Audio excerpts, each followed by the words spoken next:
مین مسئلہ ہے وہ ہے پوائنٹ سکورنگ کا. پوائنٹ سکورنگ کی وجہ سے اگر کوئی پی ٹی آئی اگر کوئی کام لے کے چلتی ہے, جیسے کے پی ٹی میں اس وقت علی زیدی صاحب بیٹھے ہیں, اگر وہ کوئی کام لے کے چلیں گے تو پیپلز پارٹی کی جانب سے اس کی تنقید آئے گی, اگر پیپلز پارٹی کوئی کام کرے گی تو پی ٹی آئی کی جانب سے تنقید آئے گی, اور اس میں چیزیں ڈیڈ لاک کا شکار ہو جاتی ہیں, ایک دوسرے کے خلاف اتنے ایگریسو سٹانس بنا لیے جاتے ہیں کہ بات آگے چل نہیں پاتی. آپ کو لگتا ہے کہ اس کمیٹی کے ساتھ بھی یہی ہونے جا رہا ہے, یا کوئی ہوپ ہے کہ معاملہ ایگزیکیوٹ ہو جائے گا کسی طرح سے؟ ایک تو مجھے یہ نہیں پتا کہ اس کمیٹی جو کمیٹی بنی ہے اس کی ایگزیکٹو پاورز کیا ہیں, یہ کیسے اپنی بات منوائیں گے, اور ان کی نیچر آف جاب کیا ہوگی, کہ یہ کیا پروجیکٹس آئیڈینٹیفائی کریں گے, اور آئیڈینٹیفائی کریں گے تو اس کی فنڈنگ کون کرے گا, فنڈنگ کرے گا تو پھر اس کی ایگزیکیوشن کون کرے گا, آیا کہ ڈسٹرکٹ گورنمنٹ کرے گی, اس لیے کمیٹی تو ایگزیکیوشن نہیں کر سکتی.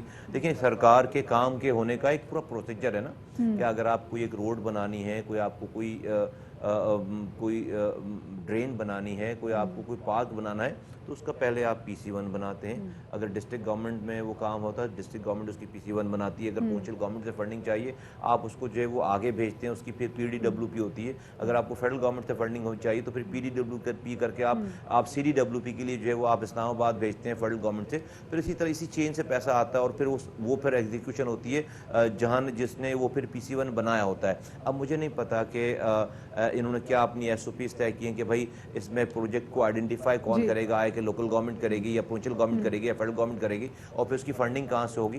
تو لیٹس سی, بٹ یہ دیکھیے آگے واقعی فیوچر بتائے گا کہ ایگزیکٹلی تمام تر چیزیں یہ کام کیسے کریں گی. لیکن مصطفیٰ صاحب یہ بتائے گا کہ ایک طرف تو کوآرڈینیشن کمیٹی قائم کی گئی ہے, اور یہ بتایا جا رہا ہے کہ جی اب فائنلی کراچی کے مسائل کے لیے وفاق اور صوبہ ایک ہی پیج پر ہیں. دوسری جانب ہم دیکھتے ہیں کہ پاکستان پیپلز پارٹی وفاق کے خلاف جو ہے وہ احتجاج بھی کر رہی ہے کہ مرسو کراچی نہ ڈیسو. تو آپ کو نہیں لگتا کہ ایک طرف کوآرڈینیشن کمیٹی میں کچھ اور بات ہو رہی ہے, باہر نکل کے احتجاج کے تھرو کوئی اور میسج دیا جا رہا ہے, تو یہ ایک پیج پہ رہ سکیں گے زیادہ دیر؟ دیکھیے میں تو سمجھتا ہوں کہ ابھی چونکہ اس میں دیکھیں تھرڈ پارٹی کو انٹروین کرنا پڑے گا, پاکستان کے ریاستی اداروں کو انٹروین کرنا پڑے گا. معذرت کے ساتھ میں بھی ایک جمہوریت پسند آدمی ہوں, میری ایک سیاسی جماعت ہے, لیکن پاکستان کی عدلیہ کو, پاکستان کی اسٹیبلشمنٹ کو, پاکستان کی میڈیا کو ان سیاست دانوں کے ان سو کالڈ جمہوری قوتوں کے ساتھ بیٹھنا پڑے گا, ورنہ یہ خود سے کام کرنے والے نہیں ہیں. میری بات پر بہت سارے لوگ چراغ پا ہوں گے کہ جی جمہوریت کو جو ہے وہ قدغن لگانے کی بات ہے, اور جمہوری طاقتوں کو جو ہے یہ کرنے کی بات ہے, لیکن مجھے پتہ ہے اس کے علاوہ اس کا حل ہی نہیں ہے. کراچی کو اور حل ہی نہیں. اگر انہوں نے کرنا ہوتا تو یہ کر چکے ہوتے پہلے سے. نہیں, یہاں پہ ایک اچھی بات بھی کرتے ہیں. کل ہمارے ساتھ خواجہ اظہار صاحب بیٹھے ہوئے تھے, اور ہم نے ان کے سامنے آپ کی بات رکھی کہ جی ایک میئر ایسا ہو جس کے سارے سامنے جتنے 19 کے 19 ادارے ہیں وہ سب اس کے تابع ہوں. تو انہوں نے اس بات کو انڈورس کیا, انہوں نے کہا جی بالکل یہی ہمارا بھی موقف ہے. تو چلیں ایک ہم یہ کہیں گے کہ ہمانگی پیدا ہو رہی ہے کسی نہ کسی حد تک نیریٹو میں. اب بات ہو رہی ہے ایک ایڈمنسٹریٹر لانے کی, ایک ایسا ایڈمنسٹریٹر جس کے سامنے سارے ادارے جو ہیں وہ اس کے تابع ہوں گے, اور وہ ایگزیکیوٹ کر سکے گا اپنی ایگزیکٹو اتھارٹیز کو. آپ کو لگتا ہے کہ وہ جو بیلنس آف پاور ہے کہ جی ایگزیکٹو اتھارٹی سندھ گورنمنٹ کے پاس رہنی چاہیے, وہ اس سے کہیں ڈیمیج تو نہیں ہوگی؟ دیکھیے آپ کو اگر آپ کو شہر چلانا ہے, اور ہمارے پرابلم کہ ہمیں اسٹریٹجک کچھ فیصلے کرنے پڑیں گے. وہ فیصلے یہ ہیں کہ صوبائی خود مختاری کے نام پر 18ویں ترمیم کے بعد جو وفاق سے اختیارات اور وسائل صوبوں کو ملے ہیں, اس سے صوبہ خود مختار نہیں ہوا, ایک وزیر اعلیٰ خود مختار ہو گیا. پاکستان میں اس وقت 4 صوبائی وزراء اعلیٰ جو ہیں وہ ڈکٹیٹر, سب سے بڑے ڈکٹیٹر بنے ہوئے ہیں. انہوں نے سارے اختیارات اور وسائل اپنے پاس پارک کر لیے ہیں. ریزن اس کی جو ہے وہ یہ ہے کہ بھئی ایک سو کالڈ ہمارے جمہوری لوگ آ کر وہ ڈکٹیٹر بن جاتے ہیں, اور اس وقت 4 صوبائی وزراء اعلیٰ پاکستان کے زبردست قسم کے ڈکٹیٹر کا رول پلے کر رہے ہیں. ان کو یہ اختیارات اور وسائل نیچے ڈسٹرکٹس کو, ٹاؤنز کو, یونین کاؤنسلز کو انہوں نے ٹرکل ڈاؤن کرنا ہے. ادروائز اس صحیح صوبائی خود مختاری کی بات جو ہے وہ نہیں ہو پائے گی. نمبر 1. نمبر 2 یہ کہ بھئی NFT ایوارڈ کے میں جو آپ کو پیسے ملتے ہیں, اس پیسے کو وزیر اعلیٰ اپنی ایما پر خرچ کرتا ہے کہ اس کی مرضی ہے کسی ڈسٹرکٹ کو دے, اس کی مرضی کسی ڈسٹرکٹ کو نہ دے. کل کو اگر وزیر اعظم بھی یہ کہے کہ اچھا بھئی NFC ایوارڈ بھی میری مرضی میں کسی صوبے کو دوں, میری مرضی کسی صوبے کو نہ دوں تو ان کو فوراً جو ہے وہ آگ لگ جائے گی, کہیں گے کہ نہیں جی یہ تو آئین میں آئین کی خلاف ورزی ہے اور قانون کی خلاف ورزی ہے اور جمہوریت کی خلاف ورزی ہے. تو اسی طرح سے آپ جب اپنے پاس صوبے پیسے رکھ کر اور ڈسٹرکٹ کو نہیں دیتے تو آپ پی ایف سی ایوارڈ نہیں دے رہے, یہ بھی آئین اور قانون کی خلاف ورزی ہے. تو جس طرح سے آپ کو این ایف سی ایوارڈ مل رہا ہے, یہ صوبائی وزراء اعلیٰ نیچے پی ایف سی ایوارڈ نہیں دے رہے, پروونشل فائنانس کمیشن کا اجرا نہیں کر رہے, جس کی وجہ سے آپ کو یہ پرابلم ہے. پھر یہ جو آپ نے پہلے بات کی کہ بھئی کراچی کہتے ہیں کہ الگ نہیں کریں گے, جب کراچی یہاں سے کوئی آواز لگاتا ہے کہ بھئی ہم سندھ کو ہم کراچی کو الگ کریں گے, تو فوراً ہمارے دوست جو ہیں وہ پیپلز پارٹی کے وہ بالکل آواز لگاتے ہیں کہ سندھ دھرتی ہماری ماں ہے اور ہم اس کو ٹکڑے نہیں ہونے دیں گے. بھئی ہماری بھی سندھ دھرتی ماں ہے, ہم بھی اس کے ٹکڑے نہیں ہونے دیں گے, ہم بھی نہیں چاہتے اس والے کام کو, آپ ٹھیک کہہ رہے ہیں. لیکن جب آپ اسی کراچی کو جو کہ سندھ دھرتی اگر ہماری ماں ہے تو اس ماں کا دل جو ہے کراچی ہے, اس کراچی کے دل کے کو آپ نے 6 ٹکڑے کر دیے, آپ نے 6 ڈسٹرکٹس بنا دیے. اس وقت آپ کو تکلیف نہیں ہوئی, آپ نے تقسیم کی بنیاد تو آپ نے ڈال دی ہے. اگر سندھ تقسیم نہیں ہو سکتا تو بھائی کراچی بھی تقسیم نہیں ہو سکتا, اور آپ فردر تقسیم کرنے جا رہے ہیں. تو پاک زمین پارٹی کا موقف ہے کہ کراچی کی تقسیم نامنظور. 18 ٹاؤنز تھے ڈیسینٹرلائز, آپ نے ان کو سینٹرلائز کر کے 6 ڈسٹرکٹ بنا دیے, اور جو ایک سینٹیٹی تھی شہر کے 1 ڈسٹرکٹ کی, آپ نے اس میں 6 شہر بنا دیے یہاں پر, اور آپ مزید اپنے شہر بنانے اور مزید ڈسٹرکٹ بنانے جا رہے ہیں. یہ ہم نہیں ہونے دیں گے. مصطفیٰ بھائی آپ کہہ رہے ہیں کہ جو پی ایس پی کا موقف یہ ہے کہ جی کراچی کی جو تقسیم ہے کہ جس طریقے سے کراچی کے وہ ڈفرینٹ ایریاز کو ڈیوائڈ کر دیا گیا, یہ آپ اس کو منظور نہیں کرتے. اچھا لیکن ذرا ہم دوبارہ سے آ جاتے ہیں اس کوارڈینیشن کمیٹی کے حوالے سے بات کرتے ہیں, جس میں 6 ایشوز ہیں, جس میں صاف پانی کی فراہمی آ جاتی ہے, جس میں کراچی میں صفائی کے معاملات ہو جاتے ہیں, جس میں کراچی میں نالوں کی صفائی کا کام بھی آ جاتا ہے, اور ساتھ میں انکروچمنٹ جو کہ ایک بہت بڑا مسئلہ ہے اس کی بات بھی آ جاتی ہے. تو آپ کو نہیں لگتا کہ ان تمام تر ایشوز پہ کہیں نہ کہیں ایسا نہ ہو کہ کنسنسس کی کمی کی وجہ سے معاملہ پھر کھٹائی میں پڑ جائے, کیونکہ انکروچمنٹ تو ایک ایسا ایشو ہے جس پہ بہت عرصے سے کام ہو رہا ہے, لیکن فائنلی اس کی وجہ سے سب چیزیں خراب بھی ہوتی ہیں اور اس کی وجہ سے سیاست بھی ہوتی ہے. بھائی اس طرح تو آپ اپنا گھر بھی نہیں چلا سکتے. گھر میں بھی ایک اتھارٹی ہوتی ہے, کسی کی ایک فائنل ریٹ ہوتی ہے. آپ کوئی ادارہ نہیں چلا سکتے, چھوٹی سی چھوٹی آرگنائزیشن نہیں چلا سکتے. یہ تو چونکہ میس ہو گیا ہے سارا, سپریم کورٹ نے آ کے یہاں پر بہت نوٹس لے لیا ہے, تمام میڈیا پہ چیزیں چل گئی ہیں, اس لیے اب یہ کہ بھائی ایک پورے شہریوں کو یہ ایک ہوپ دینے کے لیے, جھوٹی امید دینے کے لیے کہا جو بھائی ہم سب آپس میں مل گئے ہیں اور ہم جو ہے وہ کمیٹی بنا رہے ہیں, اس کے بعد چیزیں ٹھیک ہو جائیں گی. معذرت کے ساتھ جتنا اس سسٹم کو میں سمجھتا ہوں, جانتا ہوں, بھائی کمیٹی بنا کر اگر یہ فیصلہ کرے کہ ہاں بھائی کس کے پاس اختیار جانا چاہیے, کس کو ایگزیکیوشن, بھائی ادارے موجود ہیں, بلدیاتی ادارے موجود ہیں, پروونشل گورنمنٹ موجود ہے, فیڈرل گورنمنٹ موجود ہے, کام تو انہوں نے کرنا ہے. تو میں ٹھیک ہے اگر آپ نے ملنا ہے, بیٹھنا ہے, چائے پینی ہے, آپس میں جو ہے وہ آپ نے گفتگو کرنی ہے, لیکن وہ تو ٹھیک ہے, لیکن اس کی کوئی ایگزیکٹو پاورز کیا ہیں, کیسے یہ ڈیسائیڈ ہوگا. تو میں سمجھتا ہوں کہ چلے بھئی مان لیتے ہیں کہ بھئی آپ نے کمیٹی بنا لی, آپ پہلے آپس میں بات نہیں کرتے تھے, اب آپس میں بات کرنے کی ضرورت پڑائی, آپ نے ایک فیصلہ کر لیا کہ آپس میں بات کریں گے, گفتگو کریں گے. میرا یہ کہنا ہے کہ یہ مسئلے کا پرماننٹ حل نہیں ہے. میرا یہ کہنا ہے کہ بھئی جو ڈپارٹمنٹس ہیں, جو ادارے ہیں, جو ٹیئرز آف دا گورنمنٹس ہیں, آپ ان کی جابس کو ڈیفائن کریں آئین اور قانون کے مطابق. آپ کو پھر کسی کمیٹی کو بنانے کی ضرورت نہیں پڑے گی. ادروائز ان کمیٹیوں سے آج تک مسائل حل ہوئے نہیں ہیں. آپ کو جس کی جو جاب ہے وہ آپ کو, جس کے پاس جو پاورز جانی ہے اس کو آپ کو دینا پڑے گا, اور آپ کو یہ ڈیوالو کر, میں نے آپ کو بتایا 18ویں ترمیم کے بعد جو وفاق سے صوبوں کو اختیارات ملے, اگر آپ ڈیوالو نہیں کریں گے, آپ 10 کمیٹیاں بنا لیں, آپ کو کوئی فائدہ نہیں ہوگا. جو آپ کو پیسہ این ایف سی ایوارڈ میں مل رہا ہے, اگر آپ پی ایف سی ایوارڈ نہیں دیں گے, آپ 10 کمیٹیاں بنا لیں, آپ کو کوئی فائدہ نہیں ہوگا. 10 کمیٹیاں بنا لیں, کوئی فائدہ نہیں ہوگا. بہت بہت شکریہ جی. مصطفیٰ کمال صاحب ہمارے ساتھ موجود تھے, بتا رہے اگر اس معاملے کو اس طرح سے نہیں مینیج کیا جاتا جس میں جو اتھارٹی ہے وہ ضلعی گورنمنٹ کے پاس آئے, جو اتھارٹی ہے وہ بلدیاتی اداروں کے پاس آئے, جب تک یہ نہیں ہوتا بڑا مشکل ہے کراچی کے مسائل کو مینیج کرنا. تو کچھ بات, اور ساتھ میں جن 6 ایشوز پہ کوارڈینیشن کمیٹی قائم کی گئی ہے جو کہ ان 6 ایشوز پر کام کرے گی, اب یہ بھی دیکھنا ہے کہ ان 6 ایشوز پر ایسا نہ ہو کہ اختلافات پڑ جائیں. کیونکہ جیسے اگر صفائی کی بات ہے, اسپیسیفکلی انکروچمنٹ کی بات ہے, کیونکہ جس سے ہم نے دیکھا فہیم الزمان صدیقی صاحب ہمارے پاس آئے, تو جب بات ہو رہی ہوتی ہے وہ یہ ہوتی ہے کہ جو انکروچمنٹ ایک بہت بڑا مسئلہ ہے. نالوں کی صفائی اتنا بڑا مسئلہ نہیں ہے, انکروچمنٹ بہت بڑا مسئلہ ہے. تو انکروچمنٹ جو ہے اس کو کلیئر کیسے کیا جائے گا, یہ دیکھنا ہے کیونکہ اس پہ ماضی میں سیاست بھی کی جاتی رہی ہے, اس انکروچمنٹ کو ریگولر بھی کیا گیا ہے.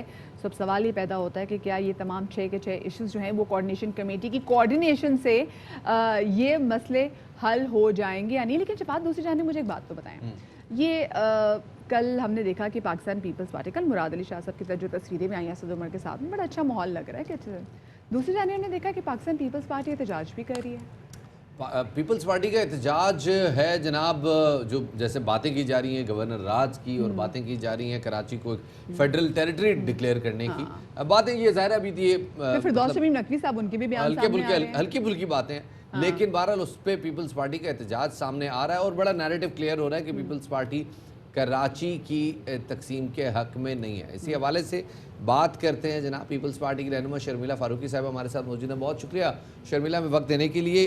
کراچی کے مسائل کے حوالے سے جو اب کمیٹی بنی ہے, اس کمیٹی پہ آپ کو کیا لگتا ہے, کراچی کے مسائل کے لیے وے فارورڈ ہے, یا پھر ایک اور پوائنٹ سکورنگ ہوگی, P T I Peoples Party پہ تنقید کرے گی, Peoples Party P T I پہ تنقید کرے گی, پھر ڈیڈ لاک پیدا ہو جائے گا اور مسائل وہیں کے وہیں رہیں گے؟ جی شکریہ. دیکھیں کوارڈینیشن کمیٹی کا جہاں تک تعلق ہے تو میرا خیال ہے کہ چند ایک ایسے بڑے اہم پروجیکٹس ہیں, منصوبے ہیں, بالخصوص کراچی کے حوالے سے, جس کے اندر وفاق کی جانب سے بروقت فنڈنگ کی رکاوٹ کی وجہ سے وہ تاخیر کا شکار ہوئے ہیں. میں 2-3 ایگزامپل دیتی ہوں. ایک تو گرین لائن پروجیکٹ ہے جو ہول اینڈ سول وفاق اس کو ایگزیکیوٹ کر رہی ہے کراچی کے اندر. اس میں کاغذات پہ تو 21 بلین اور 19 بلین کی فنڈنگ کی یوٹیلائزیشن دکھا دی گئی ہے, لیکن آن گراؤنڈ ہمیں کوئی چیز نظر نہیں آئی. اور صحیح بات ہے کہ جب لوگ بات کرتے ہیں, پوچھتے ہیں, تو یہ الزام بھی سندھ حکومت کے اوپر آتا ہے کہ جی یہ ہمیں تو نظر نہیں آ رہا پروجیکٹ, لیکن بہت کم لوگوں کو معلوم ہے کہ یہ پروجیکٹ وفاق ایگزیکیوٹ کر رہا ہے. اسی طریقے سے reconstruction of Mangu P road ایک بہت امپورٹنٹ اسکیم ہے, اس میں یوٹیلائزیشن دکھا دی گئی ہے بجٹ کے کاغذات کے اندر, لیکن آن گراؤنڈ ہمیں کوئی کام نظر نہیں آیا. اہم وہ ہے کی ایم سی کی فائر فائٹنگ اسکیم. اس منصوبے کے اندر بھی یوٹیلائزیشن دکھا دی گئی ہے. اچھا اب مسئلہ کیا آتا ہے کہ کچھ زمین ہوتی ہے وفاق کے ڈومین میں, صوبے میں, کچھ ہوتی ہے کی ایم سی کے ڈومین میں, کچھ ہوتی ہے حکومت کے ڈومین میں. ان کی اپروولز این او سیز لیتے لیتے بہت باٹل نیکس آ جاتے ہیں. اس وجہ سے اہم منصوبے تاخیر کا شکار ہو جاتے ہیں. کراچی میں پانی کی بات ابھی میں سن رہی تھی, بات کر رہے تھے, K4 کا پروجیکٹ ہے, یہ بھی جانتے ہوں گے. 2018 میں جب عمران خان صاحب کراچی آئے اور گورنر اسماعیل سے انہوں نے ملاقات کی, تو انہوں نے کہا کہ جی وہ بڑی حکومت اس میں بند کر دو یہ منصوبہ, اور اس پہ انکوائری آرڈر کر دو. وہ انکوائری آرڈر ہوگی. آج 2 سال ہو گئے, ہم اگست 2020 کے اندر کھڑے ہوئے, اس انکوائری کا ہمیں پتہ نہیں کیا ہوا, کیا اس انکوائری کا حاصل وصول ہے, لیکن اس کا اینڈ ریزلٹ یہ ہوا کراچی والے سفر کر رہے ہیں. اب اس کوارڈینیشن کمیٹی کا جو ایک اہم کام ہونا چاہیے وہ یہ ہے کہ وفاق اور صوبے کے درمیان جو ایک تاخیری ایک منظر ہمیں نظر آ رہا ہے فنڈ کی فراہمی کا یا زمین کی فراہمی کا یا کوئی ایک مس انڈرسٹینڈنگ جسے کہہ لیتے ہیں, مس کنسپشن, اس کو ختم کرنے میں آئی تھنک یہ اپنا ایک کردار ادا کر سکتی ہے. اسی طریقے سے میں آپ کو بتاؤں کہ اکثر حکومت سندھ سے پوچھتے ہیں کہ جناب آپ کیا ٹرانسپورٹ کے حوالے سے کر رہے ہیں. اب میں آپ کو بتاؤں کہ اورنج لائن پروجیکٹ ایک ہے جس پہ 75% کام کمپلیٹ ہو گیا ہے, لیکن 25 بسیں جو ہیں وہ وفاق نے حکومت سندھ کو دینی ہے, اور یہ پروجیکٹ شرمیلہ صاحبہ یہ جو آپ جن باتوں کی نشاندہی کریں اس سے لگ یہ رہا ہے کہ جب بھی سندھ حکومت اور وفاق کوارڈینیشن کر کے کوئی کام کرتے ہیں تو اس کام میں کھٹائی پڑ جاتی ہے, وہ کام ڈیلے. تو ایسے کیسے ممکن ہوگا کہ جب کراچی کے تمام مسائل کے لیے اب ایک کوارڈینیشن کمیٹی بن گئی ہے جس کا کوئی سربراہ بھی نہیں ہے, سارے لوگ مل کے آپس میں کوارڈینیشن کریں گے, تو اس کمیٹی کے اندر ڈیڈ لاکس پیدا نہیں ہوں گے, یہ کیسے انشور کیا جائے گا؟ دیکھیے سربراہ تو کسی بھی کمیٹی کا اگر صوبے کے اندر, کسی بھی صوبے کے اندر, میں صرف سندھ کی بات نہیں کر رہی, اگر کوئی کام کرنا ہے, ایگزیکیوٹ کرنا ہے, تو صوبے کا چیف ایگزیکٹو اس کا سربراہ ہوگا. یہ نہیں ہو سکتا کہ وفاق کا کوئی فیڈرل سیکرٹری یا وفاق کا کوئی فیڈرل منسٹر اس کا سربراہ ہو. یہ اس طرح چلے گا نہیں, اور نہ ہی آئین اس کی اجازت دیتا ہے. لیکن ہم نے جو بھی کام کرنا ہے وہ آئین اور قانون کے ماتحت رہ کے کرنا ہے نا, اس سے بالا تر ہو کے نہیں کرنا. چاہے آپ کتنی بھی سیاست کر لیں, کراچی کے حوالے سے کچھ بھی کر لیں. ابھی میں مصطفیٰ بھائی کو سن رہی تھی کہ جی کراچی کو انہوں نے توڑ دیا اور جی 6 ڈسٹرکٹ میں کر دیا, تو لاہور ڈویژن بھی 4 ڈسٹرکٹس کے اندر ہے, تو اس کا مطلب ہے آپ نے لاہور کو, یہ تو بات سمجھ سے بالا تر ہے. کراچی میں سیاست بہت ہوتی ہے. اس دفعہ یہ ہوا ہے کہ MQM سیٹ ہار گئی ہے اور زیادہ لیکن شمیلہ مسئلہ یہ ہے کہ لاہور میں چاہے اس کو 4 ڈسٹرکٹ میں بھی کر دیا گیا، پھر بھی لاہور کے لوگوں کے رہنے والے جو لوگ ہیں ان کے اتنے مسائل ہیں جتنے کراچی کے مسائل ہیں، اور کراچی کے مسائل بڑھتے جا رہے ہیں. ابھی اسپیسیفکلی ذرا ہم بات کریں کیونکہ کوارڈینیشن کے جی مدیحہ میں ایک بات کہوں، مسائل ہر جگہ ہیں. میں نے لاہور میں گلبرگ کو بھی پانی میں ڈوبے ہوئے دیکھا. میں نے لاہور کے اندر DHA لاہور کے اندر بھی بجلی کی معطلی کو شدید دیکھا. اور میں نے یہ بھی دیکھا کہ نانکانہ صاحب کے لوگ بھی سفر کر رہے ہیں. میں نے یہ بھی دیکھا کہ جی گلبرگ کے لوگ بھی سفر کر رہے ہیں. ایشوز ہر بڑے شہر کے اندر ہوں گے، یہ بات نہیں ہے. لیکن اگر لاہور پانی میں ڈوب جاتا ہے تو اس پہ نہیں کہا جاتا کہ جی لاہور کو الگ کر دو یا فیڈرل ڈومین میں لے آؤ یا جی گورنر راج لگا دو یا فلاں کر دو. بٹ شمیلہ ابھی آل ناٹ اباؤٹ کہ جب بارش ہوتی ہے یا ڈوب جاتا ہے شہر، بات ہوتی ہے کچرے کتنا نقصان پہنچاتا ہے. اور ابھی بھی اگر ہم صبح بھی آئیں تو صدر سے گزرتے ہوئے آئیں تو ہر جگہ صرف اور صرف کچرا نظر آتا ہے اور کوئی چیز نظر نہیں آتی، چاہے بارش ہو یا نہ ہو. تو وہ ایک بہت بڑا مسئلہ ہے. ساتھ میں انکروچمنٹ، یو نو کہ کراچی میں انکروچمنٹ کتنا بڑا ایشو ہے. میں آپ کی اس بات سے بالکل تائید کروں گی کہ کچرے کا مسئلہ ہے کراچی کے اندر، اور کچرے کا مسئلے کے حوالے سے تو سالڈ ویسٹ مینجمنٹ جو ہے وہ کام کر رہی ہے. کچھ کام وہ کر رہے ہیں، کچھ ڈسٹرکٹس کے اندر KMC ایگزیکیوٹ کر رہی ہے. ہاں اس میں کوارڈینیشن کی ضرورت ہے.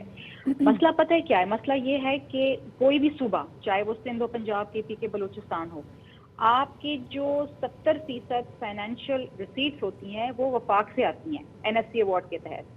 اگر اس میں کمی بیشی ہو جائے تو کوئی بھی صوبہ اپنے پروجیکٹ صحیح طریقے سے ایگزیکیوٹ نہیں کر سکتا. پچھلے فائنینشیل ایئر جو ابھی جون 2020 میں کلوز ہوا ہے، اس میں صوبہ سندھ کو 229 ارب روپے کم ملے ہیں وفاق سے.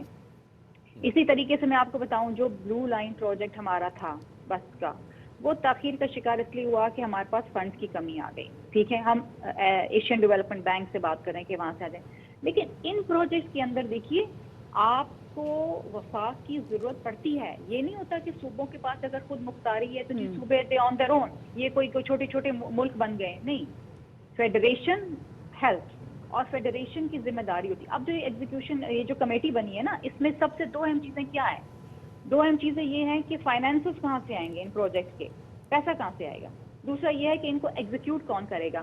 کیا KMC ایگزیکیوٹ کرے گی، کیا حکومت سندھ کا works and services department execute کرے گا، FWO ایگزیکیوٹ کرے گا. یہ دیکھنا ہے کون بہتر طریقے سے ان ٹیکنیکلٹیز کو تھوڑا سا ایک اسائڈ رکھتے ہیں. کراچی کے منصوبوں کے حوالے سے جو ایک بڑا کنسرن ہے وہ یہ کہ دیر ٹو مینی ڈپارٹمنٹ، سارے ادارے ہیں اور سارے ادارے آپس میں لڑتے رہتے ہیں.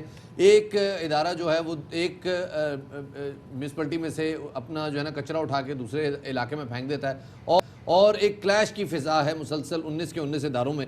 آپ کو کیا لگتا ہے کہ جیسے MKM بھی بات کر رہی ہے، خواجہ اظہار صاحب نے بھی کہا، مصطفیٰ بھائی نے بھی کہا کہ اگر ایک گورنمنٹ ہو، ایک سٹی گورنمنٹ ہو اور اس کو سارے ادارے اس کے ماتحت ہونے چاہیے، کوئی کلیش آف پاورز نہیں ہونا چاہیے، تو آپ کو لگتا ہے کہ اس سے کراچی کے مسائل کسی حد تک کم ہو سکتے ہیں؟ دیکھیے آئی فیل کہ ایک کوارڈینیشن بہتر ہونی چاہیے. اگر آپ کراچی کو چھوڑ کے لاہور، میں بار بار لاہور کا ایگزامپل اس لیے دیتی ہوں کیونکہ وہاں پر PTI کی حکومت ہے اور یہی چیزیں وہاں پر بھی ہیں، یہی ادارے وہاں پر بھی ہیں، DMCs بھی ہیں وہاں پر، لوکل گورنمنٹ بھی ہے وہاں پر، لاہور کے اپنے ادارے بھی ہیں وہاں پر بھی. کچرا اٹھانے کے لیے کوئی اور کچرا اٹھاتا ہے، وہاں پر کوارڈینیشن شاید بہتر ہے. یہاں پر بھی کوارڈینیشن کے حوالے سے بہتری آ رہی ہے. مسئلہ پتہ ہے کیا ہے؟ اگر آپ ایک سٹی میئر بنا کے ہر ادارہ اس کے ماتحت کر دیں تو یہ تو پیرالل گورنمنٹ بن جائے گی، پروونشل گورنمنٹ کے برابر میں. اور ماضی میں ہوا ایسا ہی ہوا کہ پیرالل گورنمنٹ بن گئی. پرائمری سکولز دے دیے میئر کو، سیکنڈری سکولز دے دیے سندھ حکومت کو. اس میں بہت زیادہ اوور لیپنگ ہوئی، فنڈز کا ضیاع ہوا اور بہت زیادہ مسٹرسٹ اور ڈسٹرسٹ سامنے آیا.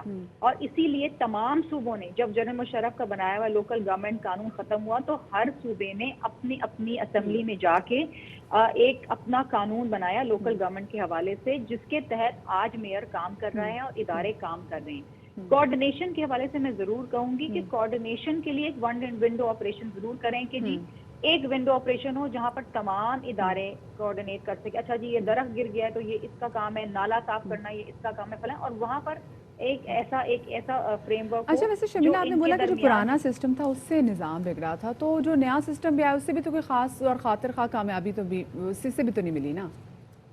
مدیحہ دیکھیں میں آپ کو بتاؤں کہ ہر سسٹم کو اپنا ایک جو جسے کہتے ہیں نا کہ ایک فریم ورک ہوتا ہے ہر سسٹم کا، اور اس کے حوالے سے کام کا سامنے آنا اٹ ٹیکس ٹائم.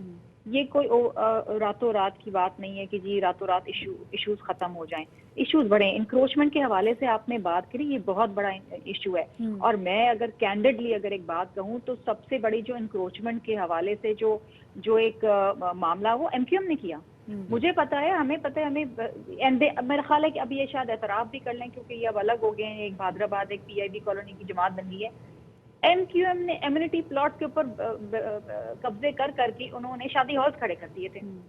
ان کے جتنے وفاقی رہنما تھے آپ دیکھیں، ہر کسی کے 50 سے 60 شادی ہالز تھے جو سپریم کورٹ کی مدد سے، آرڈر سے اور پھر اینٹی انکروچمنٹ سیل سندھ کے حوالے سے وہ سارے گرائے گئے. کین یو بلیو اٹ کہ جب they were whole and sole and power general Musharraf کے دور میں، فیڈرل گورنمنٹ میں بھی اور صوبے کے اندر بھی، تو انہوں نے ایمینٹی پلاٹ کے اوپر پارک اور ہسپتال اور سکولز بنانے کی بجائے انہوں نے اپنے لیے شادی ہال بنا لی. کراچی میں بہت سارے ایسے پارکس، بہت ساری ایسی جگہیں ہیں جہاں پہ بہت بڑی بڑی عمارات کھڑی ہو گئی ہیں، اور کچھ جگہوں میں تو کوارڈینیشن رہی ہے اور کچھ معاملات ابھی کورٹ میں بھی ہیں.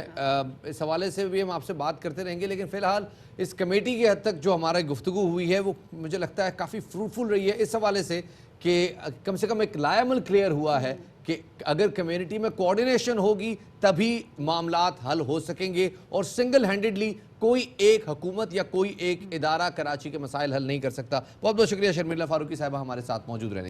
جی شرمیلا تو ہمارے ساتھ موجود تھی. اب جو کراچی کے جو شہری ہیں اور جو ہمیں سن بھی رہے ہیں، دے آر شفاعت right now, they are very hopeful. ان کو لگ رہا ہے کہ فائنلی اگر وفاق اور صوبائی حکومت کے درمیان ایک ایسا برج بن گیا ہے کوارڈینیشن کمیٹی کے نام کا، جس میں Pakistan Peoples Party P T I اور جس میں پیپلز پارٹی بھی ہیں، تو ہو سکتا ہے کہ اب جو کراچی کے بڑے بڑے مسئلے ہیں، اینڈ یس انکروچمنٹ، مطلب شفاعت نالے تک نہیں چھوڑے ہوئے انکروچمنٹ میں. تو ہم دوسرے مطلب جو ریلوے ٹریکس کی بات کریں تو یہ جو بھی بنے بہت سارے پروجیکٹس پہ اسٹے اس لیے آیا ہوا ہے کیونکہ وہ پروجیکٹ جو ہے نا وہ پارک سے بنے. چلیں جناب آگے بڑھیں جناب. جی بالکل شفاعت، آگے بڑھتے ہیں. اور آج کل ہوا یہ کہ آپ نے دیکھا ہوگا کہ ایک پکچر وائرل ہوئی بھی ہے، اور یہ پکچر آئی ہے جناب لندن سے، اور لندن سے پکچر یہ آئی ہے کہ جو سابق وزیر اعظم میاں محمد نواز شریف ہیں، ایک تصویر ہے جی ان کی، ماشاءاللہ سے بڑے ہیلدی لگ رہے ہیں اور اپنے بیٹے کے ساتھ واک کر رہے. تو ان کے بیٹے نے ساتھ میں ان کے لیے چھتری پکڑی ہوئی ہے، بیکاز آپ کو پتہ ہے اٹس ریننگ ان لنڈن. لیکن مسئلہ یہ ہے کہ یہ تو بیمار تھے.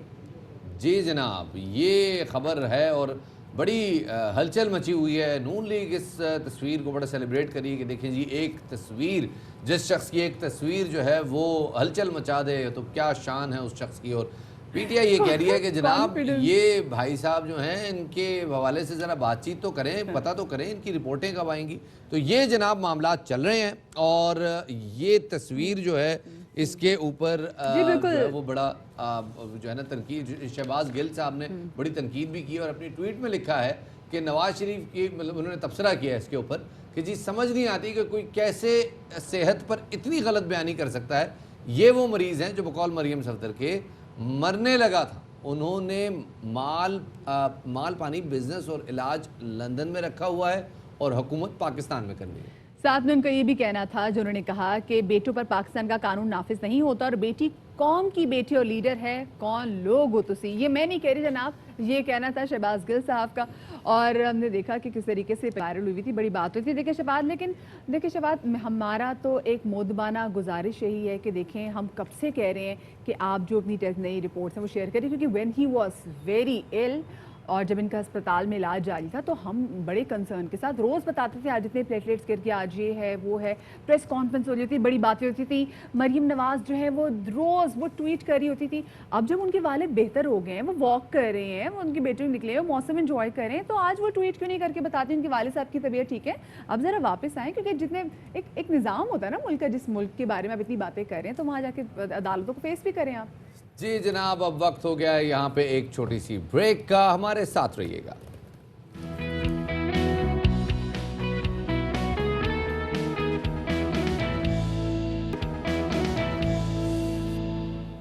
بریک کے بعد خوش آمدید کہتے ہیں آپ کو. باخر سویرا میں پشاور لیے چلتے ہیں آپ کو، جہاں کرونا وائرس کے پھیلاؤ کے خدشے کے پیش نظر مائکرو سمارٹ لاک ڈاؤن کا فیصلہ کیا گیا ہے، اور شہر کے 4 علاقے حساس قرار دیے گئے ہیں، جن میں حیات آباد فیز 3، حیات آباد فیز 2، اسد انور کالونی اور او پی ایف کالونی شامل ہیں.